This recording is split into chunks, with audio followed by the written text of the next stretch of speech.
తెలుగుదేశం జనసేన పొత్తులు ప్రకటించేసుకుని వారం దాటిపోయింది. స్టిల్ నౌ పవన్ కళ్యాణ్ ఢిల్లీకి వెళ్ళాల.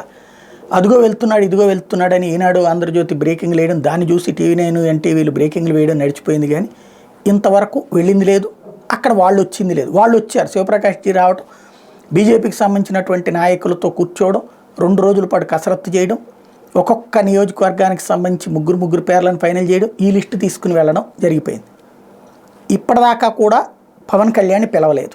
ఎందుకని? ఇదే $1 మిలియన్ ప్రశ్న. అటు భారతీయ జనతా పార్టీ సమాధానం చెప్పట్లా, ఇటు జనసేన సమాధానం చెప్పట్లేదు. బీజేపీ ఆశీస్సులు ఉన్నాయని పవన్ చెప్తున్నారు, జనసేన మాతోనే ఉందని బీజేపీ చెప్తోంది.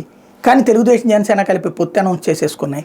బీజేపీ ఆ కూటమిలోకి వెళ్తుందా లేదా అంటే పవన్ కళ్యాణ్ మధ్యవర్తిత్వంతో నడుస్తుంది అనుకుంటే పవన్ కళ్యాణ్ అసలు మధ్యవర్తిగా పిలవట్లేదు. డైరెక్ట్గా చంద్రబాబుని పిలిచారు, మాట్లాడారు. పవన్ కళ్యాణ్ చంద్రబాబుని పిలుస్తారన్నటువంటి ప్రచారం కిందే పరిమితమైంది.